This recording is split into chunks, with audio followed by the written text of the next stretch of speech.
Assalamualaikum warahmatullahi wabarakatuh. Iblis merupakan makhluk ciptaan Allah yang selalu menjerumuskan manusia ke dalam gebangan dosa. Tapi siapa sangka Iblis juga pernah menuruti perintah Allah Subhanahu wa taala ketika ia disuruh untuk menemui Nabi Muhammad sallallahu alaihi wasallam. Dalam sebuah hadis yang diriwayatkan oleh Imam Al-Baihaqi, Allah Subhanahu wa taala suatu waktu memerintahkan Iblis agar segera bertemu dengan Nabi Muhammad sallallahu alaihi wasallam. Iblis tersebut mengemban amanah untuk menjawab segala pertanyaan dari Nabi Muhammad sallallahu alaihi wasallam. Ketika kami sedang bersama Rasulullah sallallahu alaihi wasallam di kediaman seorang sahabat Ansar, tiba-tiba terdengar panggilan seseorang dari luar rumah. "Wahai penghuni rumah, bolehkah aku masuk? Sebab kalian akan memerlukanku." Rasulullah bersabda, "Tahukah kalian siapa yang memanggil?" Kami menjawab, "Allah dan Rasulnya yang lebih tahu." Beliau melanjutkan, "Itu iblis, laknat Allah bersamanya." Umar bin Khattab berkata, "Izinkan aku membunuhnya wahai Rasulullah." Nabi menahannya. "Sabar wahai Umar, bukankah kamu tahu bahwa Allah memberinya kesempatan hingga hari kiamat? Lebih baik bukakan pintu untuknya, sebab dia telah diperintahkan untuk ini. Pahamilah apa yang hendak ia katakan dan dengarkan baik-baik."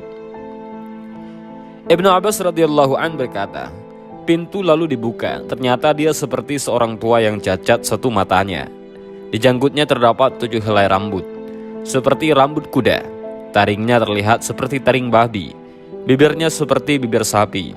Iblis berkata, "Salam untukmu Muhammad, salam untukmu para hadirin." Rasulullah Shallallahu Alaihi Wasallam lalu menjawab, "Salam hanya milik Allah Subhanahu Wa Taala." Sebagai makhluk terlanat, apa keperluanmu? Iblis menjawab, "Wahai Muhammad, aku datang ke sini bukan atas kemauanku, namun karena terpaksa." "Siapa yang memaksamu?" tanya Rasulullah. "Seorang malaikat utusan Allah mendatangiku dan berkata, Allah Subhanahu wa taala memerintahkanku untuk datang kepadamu wahai Muhammad sambil menundukkan diri. Beritahu Muhammad tentang caramu dalam menggoda manusia. Jawablah dengan jujur semua pertanyaannya. Demi kebesaran Allah, andai kau berdusta satu kali saja, maka Allah akan jadikan dirimu debu yang ditiup angin. Oleh karena itu, aku sekarang mendatangimu. Tanyalah apa yang hendak engkau tanyakan. Jika aku berdusta, aku akan dicaci oleh setiap musuhku. Tidak ada satupun yang paling besar menimpaku daripada cacian-cacian musuh." Rasulullah Shallallahu Alaihi Wasallam lalu bertanya kepada iblis, "Kalau kau benar jujur, siapakah manusia yang paling kau benci?" Iblis segera menjawab, Kamu, dan orang sepertimu adalah makhluk Allah yang paling aku benci." "Siapa selanjutnya?" tanya Nabi. "Pemuda yang bertakwa, ia memberikan dirinya mengabdi kepada Allah," jawab iblis. "Lalu siapa lagi?" tanya Nabi. "Orang alim dan wara," jawab iblis. "Lalu siapa lagi?" tanya Nabi. "Orang yang selalu bersuci," jawab iblis. "Siapa lagi?" "Seorang fakir yang sabar dan tak pernah mengeluhkan kesulitannya kepada orang lain," jawab iblis. "Apa tanda kesabarannya?" tanya Nabi. "Wahai Muhammad, jika ia tidak mengeluhkan kesulitannya kepada orang lain selama 3 hari, Allah akan memberi pahala orang-orang yang sabar," jawab iblis. "Selanjutnya apa?" tanya Nabi. "Orang kaya yang bersyukur," jawab iblis. "Apa tanda kesyukurannya?" tanya Nabi. "Ia mengambil kekayaannya dari tempatnya dan mengeluarkannya juga dari tempatnya," jawab iblis. "Orang seperti apa Abu Bakar menurutmu?" tanya Nabi. "Ia tidak pernah menurutiku di masa jahiliyah, apalagi dalam Islam," jawab iblis. "Umar bin Khattab?" tanya Nabi. "Demi Allah, setiap berjumpa dengannya, aku pasti kabur," jawab iblis. "Utsman bin Affan?" tanya Nabi. "Aku malu kepada orang yang malaikat pun malu kepadanya," jawab iblis. "Bagaimana dengan Ali bin Abi Thalib?" tanya Nabi. "Aku berharap darinya agar kepalaku selamat, dan berharap ia melepaskanku dan aku melepaskannya, tetapi ia tak akan mau melakukan itu." Ali bin Abi Thalib selalu berzikir terhadap Allah Subhanahu wa Ta'ala, jawab iblis. Apa yang kau rasakan jika melihat seseorang dari umatku yang hendak sholat? Tanya Nabi. Aku merasa panas dingin dan gemetar, jawab iblis. Kenapa? Tanya Nabi. Sebab setiap seorang hamba bersujud satu kali kepada Allah, Allah mengangkatkannya satu derajat. Jika seseorang umatku berpuasa, tanya Nabi, tubuhku terasa terikat hingga ia berbuka. Jika ia berhaji, tanya Nabi, aku seperti orang gila, jawab iblis. Jika ia membaca Al-Quran, tanya Nabi, aku merasa meleleh laksana timah di atas api. Begitulah jawab iblis. Jika ia bersedekah, itu sama saja orang tersebut membelah tubuhku dengan gergaji. Mengapa jadi begitu? Tanya Nabi. Sebab dalam sedekah ada 4 keuntungan baginya, yaitu keberkahan dalam hartanya, hidupnya disukai. Sedekah itu kelak akan menjadi hijab antara dirinya dengan api neraka, dan segala macam musibah akan terhalau darinya, jawab iblis. Apa yang dapat mematahkan pinggangmu? Tanya Nabi. Suara kuda perang di jalan Allah, jawab iblis. Apa yang dapat melelehkan tubuhmu? Tanya Nabi. Taubat orang yang bertaubat, jawab iblis. Apa yang dapat membakar hatimu? Tanya Nabi. Istighfar di waktu siang dan malam, jawab iblis. Apa yang dapat mencoreng di wajahmu? Tanya Nabi. Sedekah yang diam-diam, jawab iblis. Apa yang dapat menusuk matamu? Tanya Nabi.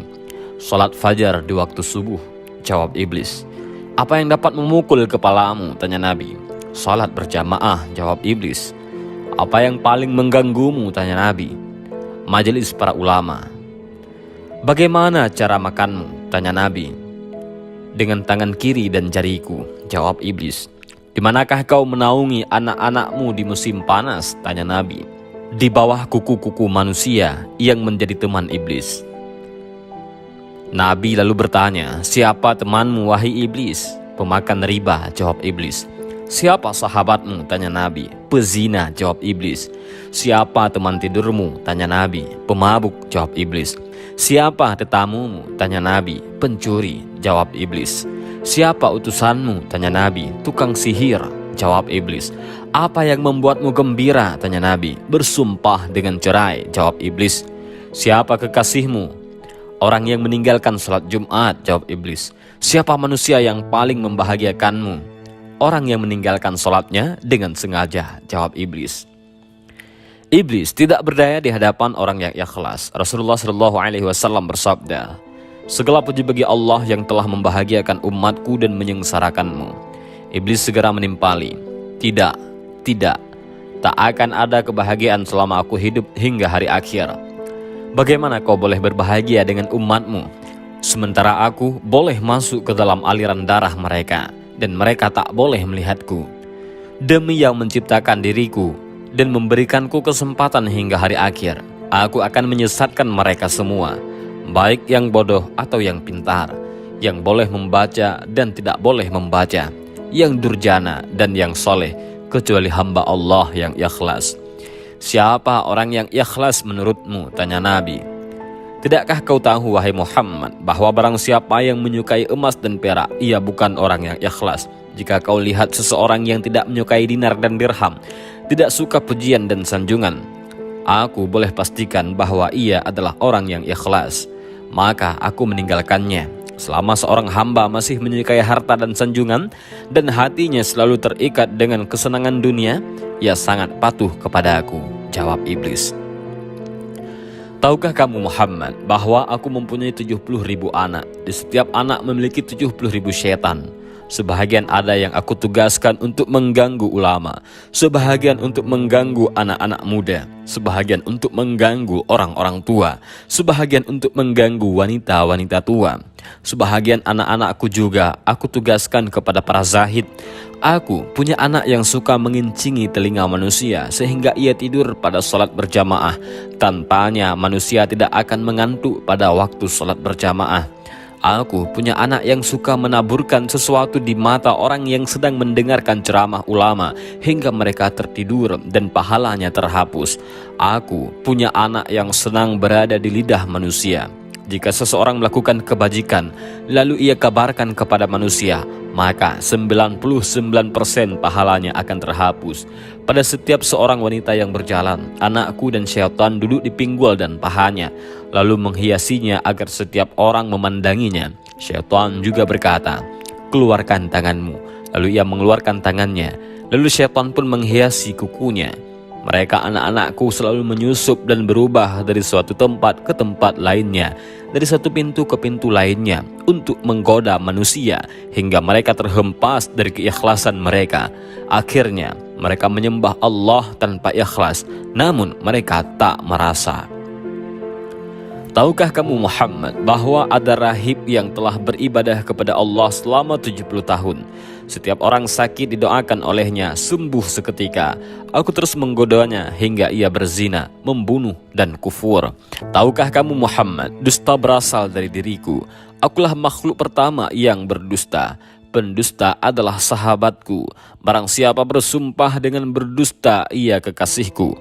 Tahukah kamu Muhammad, aku bersumpah kepada Adam dan Hawa dengan nama Allah bahwa aku benar-benar menasehatinya. Sumpah, dusta adalah kegemaranku, ghibah dan namimah kesenanganku, kesaksian palsu kegembiraanku. Orang yang bersumpah untuk menceraikan istrinya, ia berada di pinggir dosa, walau hanya sekali dan walaupun ia benar. Sebab barang siapa membiasakan dengan kata-kata cerai, istrinya menjadi haram baginya. Kemudian ia akan beranak cucu hingga hari kiamat. Jadi semua anak-anak zina dan ia masuk neraka hanya karena satu kalimat cerai. Wahai Muhammad, ada yang suka lalai ketika sholat. Setiap ia hendak berdiri untuk sholat, aku bisikkan padanya, waktu masih lama, kamu masih sibuk. Lalu ia menundanya hingga ia melaksanakan sholat di luar waktu. Maka sholat itu dipukulkannya kepada mukanya. Jika ia berhasil mengalahkanku, aku biarkan ia sholat. Namun aku bisikkan ke telinganya, lihat kiri dan kananmu. Dia pun menoleh. Pada masa itu, aku usap dengan tanganku dan kucium keningnya, serta aku katakan sholatmu tidak sah. Bukankah kamu tahu Muhammad, orang yang banyak menoleh dalam sholatnya akan dipukul? Jika ia sholat sendiri, aku suruh dia untuk bergegas. Dia pun sholat seperti ayam yang mematuk beras. Jika ia berhasil mengalahkanku dan dia sholat berjamaah, aku ikat lehernya dengan tali hingga dia mengangkat kepalanya sebelum imam atau meletakkannya sebelum imam. Kamu tahu bahwa melakukan itu batal sholatnya dan wajahnya akan dirubah menjadi wajah keledai. Jika dia berhasil mengalahkanku, aku tiup hidungnya hingga dia menguap dalam sholat. Jika ia tidak menutup mulutnya ketika menguap, syaitan akan masuk ke dalam dirinya dan membuatnya menjadi bertambah serakah dan gila dunia, dan dia pun semakin taat kepadaku. Kebahagiaan apa untukmu? Sedang aku merintahkan orang miskin agar meninggalkan sholat. Aku katakan padanya, kamu tidak wajib sholat. Sholat hanya wajib untuk orang yang berkemampuan dan sehat. Orang sakit dan miskin tidak. Jika kehidupanmu telah berubah, baru kau salat. Dia pun mati di dalam kekafiran. Jika dia mati sambil meninggalkan sholat, maka Allah akan menemuinya dalam kemurkaan. Wahai Muhammad, jika aku berdusta, Allah akan menjadikanku debu. Wahai Muhammad, apakah kau akan gembira dengan umatmu, padahal aku mengeluarkan 1/6 mereka dari Islam? Berapa yang kau pinta dari Tuhanmu? Tanya Nabi. 10 macam, jawab iblis. Apa saja? Tanya Nabi. Aku minta agar Allah membiarkanku berbagi dalam harta dan anak manusia. Allah mengizinkan. Allah berfirman, bagaimana dengan manusia dalam harta dan anak? Dan janjikanlah mereka, tidaklah janji setan kecuali tipuan. Al-Quran Surah Al-Isra ayat 64. Hartanya tidak dizakatkan, aku makan darinya. Aku juga makan dari makanan haram dan yang bercampur dengan riba. Aku juga makan dari makanan yang tidak dibacakan nama Allah. Aku minta agar Allah membiarkanku ikut bersama dengan orang yang berhubungan dengan istrinya tanpa berlindung dengan Allah. Maka setan ikut bersamanya dan anak yang dilahirkan akan sangat patuh kepada syaitan. Aku minta agar boleh ikut bersama dengan orang yang menaiki kendaraan bukan untuk tujuan yang halal. Aku minta agar Allah menjadikan bilik mandi sebagai rumahku. Aku minta agar Allah menjadikan pasar sebagai masjidku. Aku minta agar Allah menjadikan syair sebagai Qur'anku. Aku minta agar Allah menjadikan pemabuk sebagai teman tidurku. Aku minta agar Allah memberikanku saudara. Maka ia jadikan orang yang membelanjakan hartanya untuk maksiat sebagai saudaraku. Orang-orang yang boros adalah saudara-saudaranya syaitan. Al-Quran Surah Al-Isra ayat 27. Wahai Muhammad, aku minta agar Allah membuatkanku boleh melihat manusia sementara mereka tidak boleh melihatku. Dan aku minta agar Allah kemampuan untuk mengalir dalam aliran darah manusia. Allah menjawab, silahkan. Aku bangga dengan hal itu hingga hari kiamat. Sebagian besar manusia bersamaku di hari kiamat. Iblis berkata, wahai Muhammad, aku tidak boleh menyesatkan orang sedikit pun. Aku hanya boleh membisikkan dan menggoda. Jika aku boleh menyesatkan, tak akan tersisa seorang pun sebagaimana dirimu. Aku tidak boleh memberi hidayah sedikit pun. Engkau hanya Rasul yang menyampaikan amanah. Jika kau boleh memberi hidayah, tak akan ada orang kafir pun di muka bumi ini. Kau hanya boleh menjadi penyebab untuk orang yang telah ditentukan sengsara. Orang yang bahagia adalah orang yang telah ditulis bahagia sejak di perut ibunya. Dan orang yang sengsara adalah orang yang telah ditulis sengsara semenjak dalam kandungan ibunya. Rasulullah SAW lalu membaca ayat yang artinya mereka akan terus berselisih kecuali orang yang dirahmati oleh Allah Subhanahu wa Ta'ala. Juga membaca ayat yang artinya sesungguhnya ketentuan Allah pasti berlaku. Al-Quran Surah Al-Ahzab. Iblis lalu berkata, wahai Rasulullah, takdir Allah telah ditentukan dan pena takbir telah kering. Maha suci Allah yang menjadikanmu pemimpin para nabi dan rasul, pemimpin para penduduk surga, dan yang telah menjadikan aku pemimpin makhluk-makhluk celaka dan pemimpin penduduk neraka. Aku si celaka yang terusir. Ini akhir yang ingin aku sampaikan kepadamu, dan aku tak berbohong. Itulah sedikit kisah tentang pertemuan iblis yang disuruh Allah agar tidak jujur terhadap Nabi SAW ketika Nabi bertanya kepada iblis. Dari kisah ini dan video ini, kita mudah-mudahan bisa mengambil beberapa pelajaran dan hikmah. Juga mudah-mudahan video ini bermanfaat. Allahu a'lam bishawab. Assalamualaikum warahmatullahi wabarakatuh.